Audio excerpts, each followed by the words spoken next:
Hello there, and welcome, listeners, to Xavier Newswire Live, the radio show that will catch you up on all the Xavier news from Ledgewood Drive to Dana Avenue and beyond. Today is the 21st night of September, and we are bringing this show to you live on XUFM. I'm your co-host, David Ludwig. And I'm your co-host, Will Pembroke. And in this episode of Newswire Live, you'll get to hear the Multimedia crew bring you the rundown on COVID-19 quarantine, our favorite quarantine shows, and the integration of pronouns in the housing selection process. That's enough of this intro, so let's get right into the show. Leading off, we actually have our COVID-19 campus update. Every week, we bring you, the listeners, updates on the status of COVID-19 on campus. As of September 20th, there are a total of 24 cases in the Xavier community. 4 are isolated on campus, and 20 are isolated off campus. Now, to bring us his article about these quarantines, we have Xavier Newswire staff writer Will Rippey to talk about his feature on the print. Welcome, Will. Thanks for having me. So why don't you just walk us through this journalistic process? Yeah, sure. So this article was written mainly just to detail student experiences with the quarantine process, both people who had been quarantined due to exposure to COVID-19 carriers and people who had to quarantine as a result of contracting the virus.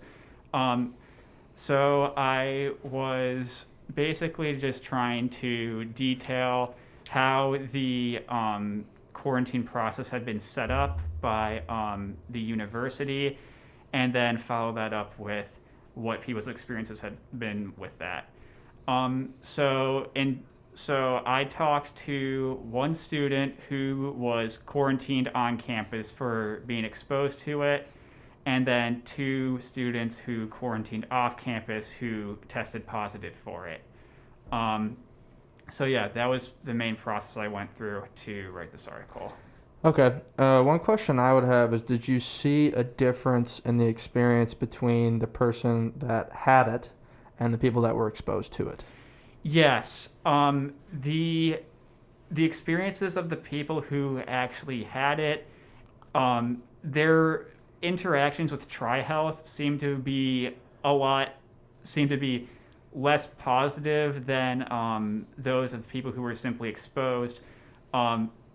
Likely just due to the fact that this is a big change for TriHealth, and actually handling people who have contracted the virus itself is likely a lot more difficult for them than people who have just been exposed to it. It's also the people that I talked to that actually tested positive for it came in during the first real spike of cases on campus. So I don't think it seemed like it wasn't something that TriHealth was prepared for at the time. As far as people who were just simply exposed to it goes, the person that I talked to seemed to just have a lot of really good things to say about TriHealth. It seemed like they were doing a very good job of keeping the people who were self-quarantining just updated on what was going on, and they did a good job of telling them when they were set to go, and answering any questions about staying in quarantine and such. Okay. Interesting. Now you said that there were, you told us before the show that there were a couple points in your article that you were not able to get in because of space constraints. Yeah. Do you want to talk about a few of those? Yeah. So, one of the main things that the positive students told me about was the fact that it was a lot harder for them to actually get food while they were isolating. And that's not just something that I heard from people who were isolating off campus. One of my classmates who tested positive for it and is isolated on campus was also telling me that the food delivery system that Xavier had set up was inconsistent, and that sometimes they would just forget to bring them food at certain points in the day. Oh. Wow. And that was echoed by the people off campus, so they often had to rely on their friends to bring them food. Wow. So it seems like there's a pretty big difference between isolating and Yeah. then self-quarantining. Yeah, And definitely. the isolation proved to be a lot more difficult. Yeah, and the other thing that that one of my classmates told me who's isolated on campus is that it just seems to be a lot more difficult isolating, because when you get isolated on campus, you get moved to the manor house apartments. Yes. And you can only bring like your academic supplies, some books, and like your laptop to keep going to Zoom classes, and you just have to stay there until you recover. As opposed to self-quarantining, where you can just stay in your own room and you still have your roommates there and everything. Right. Yeah. And the interesting thing there is too, and I've had this experience not just through the university but through other people who I've talked to, is the lack of supplies people had who were moved into isolation just because of the timing of the whole thing. It was kind of astonishing. Like I just feel like there was even some basic necessities that were left out. So yeah, it's just an interesting thing that was happening, an interesting conundrum. Yeah, and I'm glad that you brought that up, because I never really got a chance to ask I never really got a chance to go into a lot of detail with the people who I knew were at Manor House. That being said, when you test positive, you have to go there immediately. So you have a very small amount of time to gather what you need and get over there, because you have to be there the night of. When I was at one point, I had been asked to at one point, because of just some general desperation for interviews. I had been asked at one point to go over to Manor House and knock on windows and try to get interviews that way. I ended up not having to do that, but when I walked by one of the blue emergency posts, and I heard like police chatter on there about getting positive students to Manor House and saying like they had to be there by like 8 o'clock and stuff. Oh, so there's actually PD involvement too. Yeah, there is, okay. which I thought was really interesting. Yeah, I wouldn't have thought that, but that's interesting. Yeah. Wow. I know.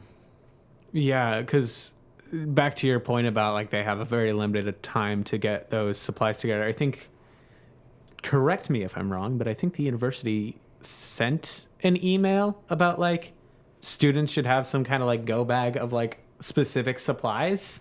I think that was like of what like was and wasn't allowed when you were going into isolation, and that was interesting. Yeah, I think I remember what you're talking about, but that being said, if you start coughing one day and you go and get a test and you've been doing your best to follow the regulations that are put in place, like you put hand sanitizer on anytime you go into a new classroom, you wash your phone screen, you like make sure all your clothes are clean and stuff regularly, and you're following all those guidelines. It'll probably come as a bit of a shock if you find out that you tested positive, even though you've been following all those, because that was also something that was echoed by some of the people that I talked to after the piece was published. Okay. Yeah, very sense. interesting. Yeah, those interviews had to be quite eye-opening. Is there any like university policies in general regarding COVID-19 that you would just like to comment on? I don't really have anything to comment on. The one thing I will say, if you remember Heather's article from a few weeks ago about the health center not testing in for asymptomatic people, Right. I definitely think that it needs to start happening, because if you come into contact with an asymptomatic person, I'm losing my train of thought here. Sorry about that. Take your time, by all means. All good. Yeah, but I think that people need to know if they're asymptomatic so that people can be more prepared and Absolutely. avoid coming into contact with COVID-19 by accident. Because too I feel true. like if you come into contact with someone who's asymptomatic and you don't know that, and the person who's asymptomatic doesn't know that, then that can create a lot of confusion when you do end up waking up, when you do wake up coughing and like 2 weeks later, and then you have to rush over to Manor House. Yeah, and we've seen, I believe the stat is somewhere around 40% of all cases are coming from asymptomatic people. So it's not Yeah. like some marginal percentage. It's a significant portion. Yeah, Yeah. I really think that if you are, I think that they should provide testing to anyone who goes in. Right now, they're only providing testing to people who are demonstrating symptoms. Right. And I really think that people who are demonstrating symptoms and people who came into direct contact with Yes. with students who tested positive. I really think that people should be able to go in if they just are worried, if they're just worried from time to time that they might have it, if like one of their friends ends up sick and they want to make sure that they're not asymptomatic either. It seems like I understand the reason that they're doing it is because they want to keep the test results coming in quickly so that there's not a massive delay. But asymptomatic cases really matter. Like Will said, 40% of cases are asymptomatic. And that's not something that we can just brush off. Yeah, no, that's I think we can all agree on that very one. good point, yeah. Is there anything else before we wrap up with the segment? Is there anything else you would like to add at all? I'm trying to think. I mean, aside from my problems with how they are handling testing, I think the university has been doing a really great job of handling the pandemic, and I also really think that the student body has done a great job of doing their part. Absolutely. Yeah. Like we haven't even like our cases right now have been like on average within like the 20 to 30 range, and Right. it's never really gone above that. And I think that says a lot about how dedicated both the student body and administration is to keeping COVID-19 under control on campus. Very well said. So that will bring us to a close for our feature on the print. Now, Will, I guess we're going to move on to something a little more lighthearted. Yes, we are. We are about to move on to our next segment, which is going to be a little bit of banter. Bit of banter. From both. We're going to keep Rippey on for this segment. We're going to be talking about our favorite television shows during quarantine here. All right. We're You want to gonna go ahead and lead us off? Oh, or- of course Yeah. I'd love to go ahead and lead us off. So, my pick, it's on Netflix. It's called All American. It is a football-based show, high school football, but it tackles a number of other things, mainly just diversity and inclusion issues, demographic issues. It's just an interesting show that combines sports with politics in a really intriguing and interesting. yeah, just interesting way. I watched it with my girlfriend. I watched it with my friends, like both, and we all loved it. Couldn't get enough of it. We're super sad that it's not coming back for a while. Oh no. But it was fantastic, among other things. We had plenty of pre-show conversations about all the great television on. But David, go ahead. Yeah, no, going off that is I know you're like a huge sports guy. Yes, I am. Will, are you Will Rippey? Are you I don't think we've talked about like, are you a huge sports person? I am not personally. Sorry, Will, you're outnumbered. Yes, I am. It's a little sad, but it's okay. Still interesting because a lot of sports related entertainment that isn't just sports itself is often just, oh wow, look, high school football team, they're the underdogs and they overcame everything to win the state championship, and there's not really much else beyond that. But yeah, that definitely seems like something I'd like to check out. Yeah, and it's great from the sense of, like you just said, it's not just your average sports movie with a comeback. It's got plenty more to it. Tackles a lot of issues. Yeah. See, okay, I actually do like some of like the sports like movies and stuff. So I might actually have to give that a look. Do it. Okay, mine, I guess, if we're moving on. See, I was tempted to say Tiger King because I actually did watch that. That's a throwback. But I also want to say I watched this more recently in school, like since we've been to Xavier. I'm going to say my number one is Cobra Kai on Netflix. Very popular. Because I absolutely love it. I think it was a Netflix top 10. It was. I think it was number 2 in America even. But so Karate Kid was one of those like movies I watched all the time with my parents and grandparents as a kid. Absolutely love it. And Cobra Kai, I think, just reignited that love. Mm-hmm. It was nostalgic, not in the sense that I was born in the 80s and watched You were born in the 80s? Yeah, surprisingly, no. Me, a college sophomore. But it was nostalgic in the sense of like, oh, I loved this movie as a kid. Right. And I won't say anything because, this is a spoiler-free podcast, but yes, it is. The finale of season 2 was absolutely crazy, and I would highly recommend it. Way to sell it. All right, Rippey, let's hear it. All right. My pick is a Netflix show called Dark. It is a German sci-fi thriller. I heard that. Centered, and it's all about. I'm intrigued. It's all about time travel. It's interesting. It's so cool. It's wow. It has so many moving parts. It's basic. So it centers around this town that gets stuck in a time loop. What? And there's all this like religious imagery in it and stuff. Cool. There's like all this stuff about theoretical physics, and it's basically them trying to figure out a way to get out of this loop. And there are 3 seasons of it. It's a very intense show. And it gets very difficult to follow, especially towards like the 3rd season, which is the finale. Mm-hmm. But overall, I can't recommend it enough. Is it over? It's over. It's over. Ooh, I love that. It's a complete series. Yeah, the season finale occurred this year. Actually, it came out in June of this year. I have to watch this. It is. Oh yeah, watch it. Sounds like an in-depth watch, really. Oh, it's also like.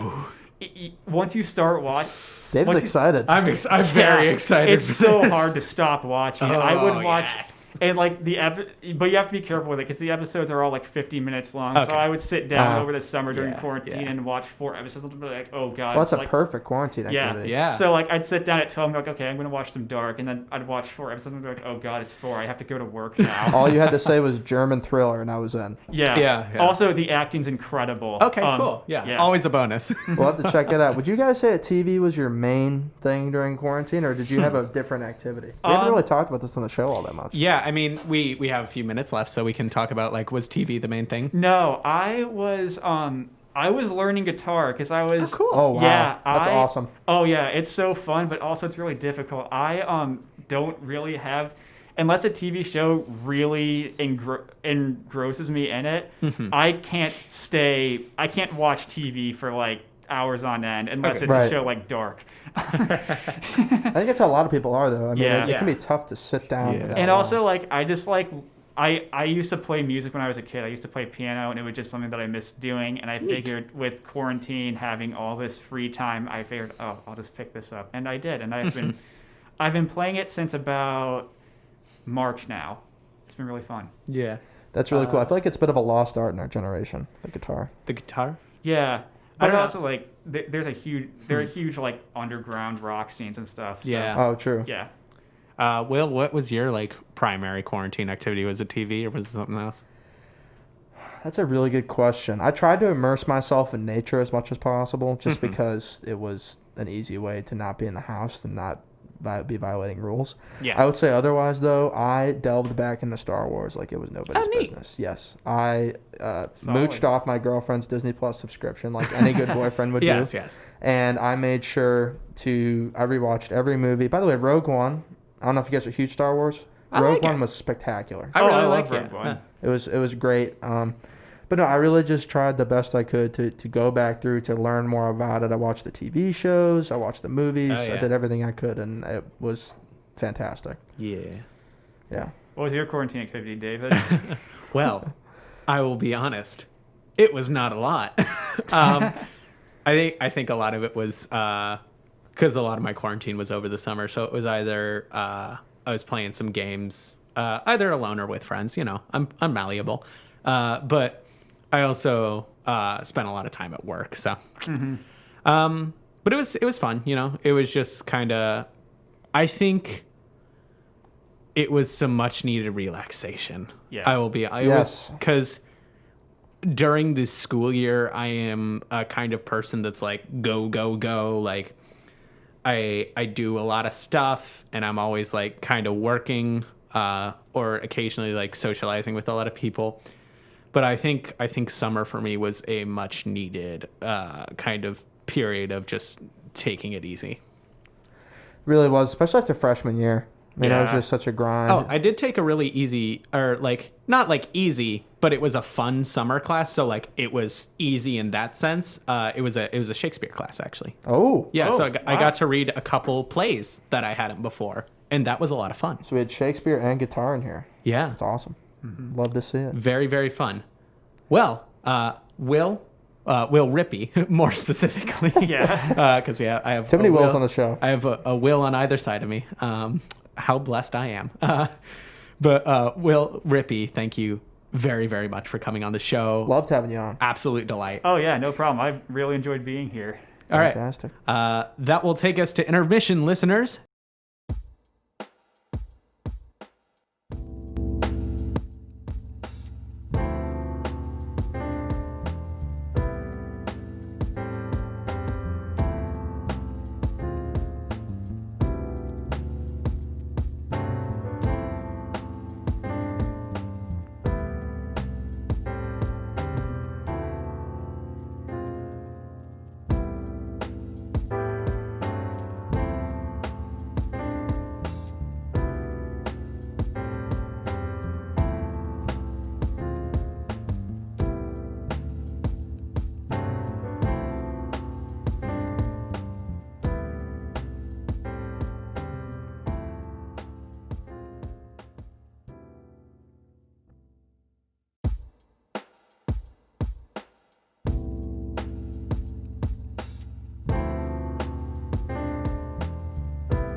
Welcome back, listeners.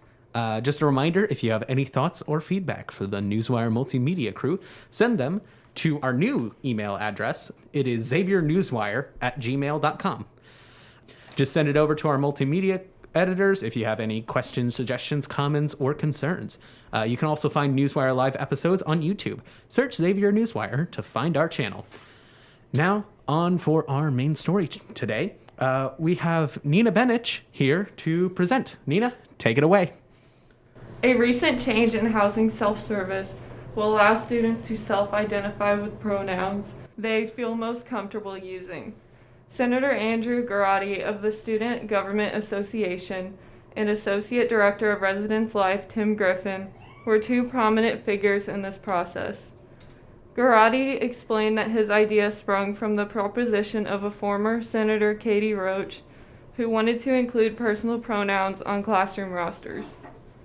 We explained the registrar office, and we emailed the registrar office and asked what it would look like for them. And they got back to me and said they are already going to implement it very soon, and that they would update us because it would happen in 2 years, Garotti stated. Garotti also consulted Maria Merrill, Assistant Director of the Center for Diversity and Inclusion, to evaluate types of pronouns students would want to see in the housing process.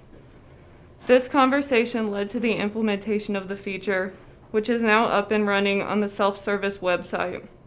Students are able to select whether they wish to not disclose their pronouns, choose from commonly used pronouns, or enter in self-identified pronouns, Tim Griffin stated when asked about the options. Currently available to students are he, him, his, she, her, hers, they, them, theirs, a prefer not to say option, and other. It is now possible to implement and change pronouns, which aren't school-wide but specifically in the housing roster. It is a smaller step, but it could go all the way to the registrar and housing list, he concluded. Both Garotti and Griffin expressed their beliefs that this initiative is an important step in Xavier's growing community and will help to create a more accepting and comfortable atmosphere, allowing students to learn and normalize the use of pronouns. Garotti said that he believes Xavier will do a good job further implementing similar policies to advance inclusion. It goes to show that a Jesuit school like Xavier is very open to learning. Normalizing pronouns will help everyone at the university and prevent people from being misgendered, therefore making them feel more welcome and safe with their identity, he added. Our hope is that this small step in furthering the sense of welcome students feel on campus and being able to live authentically and engage in learning with others to create a more inviting and compassionate community, Griffin added. All right. Thank you very much, Nina. So now we're just going to do a little Q&A. First off, we would like to welcome you to the Newswire family.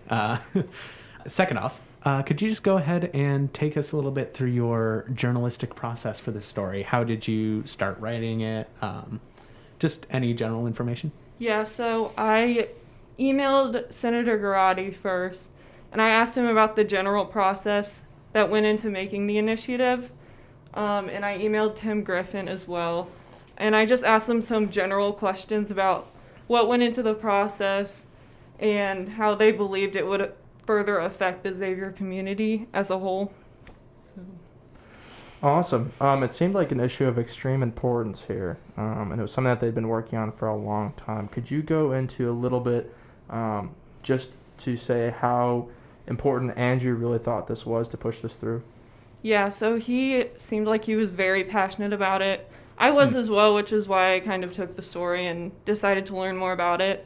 I think the main reason that people are so passionate about this initiative is because Xavier does kind of advertise itself as a very welcoming campus and like a very welcoming community that's also inclusive, which it is. So I think that it'll be very helpful, this initiative will, in creating and like growing that community. Did you have any difficulties at all when you were trying to get quotes or opinions on the story? I had a little bit of difficulty getting a hold of some people, but I think in the end it all kind of worked out because I was able to contact a lot of different people and like get their opinions on it. I think there was some trouble in trying to figure out like whether or not it had actually been implemented yet.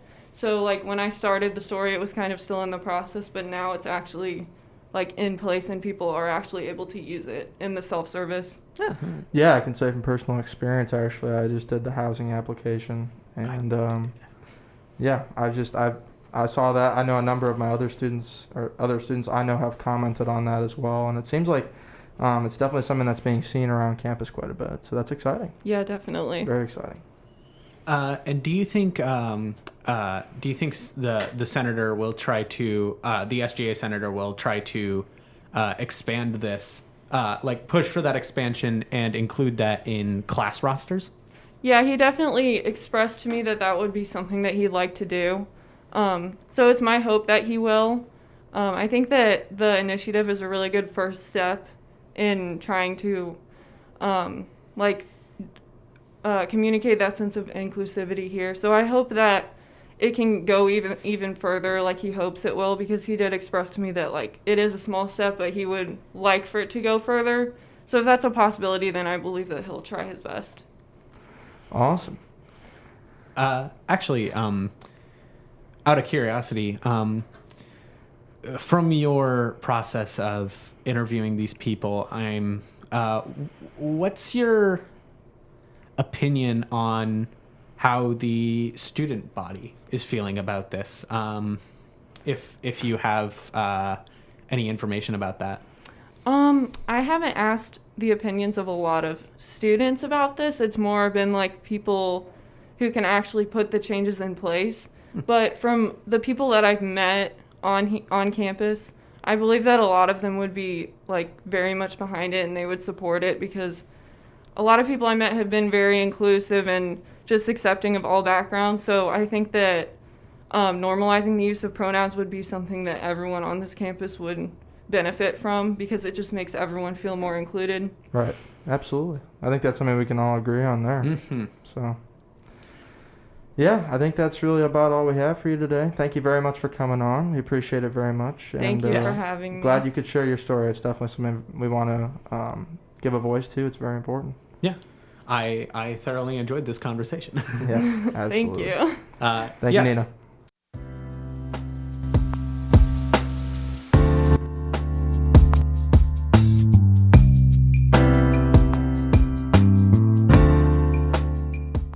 Listeners, unfortunately, that's all the time we have for today in this episode of Newswire Live.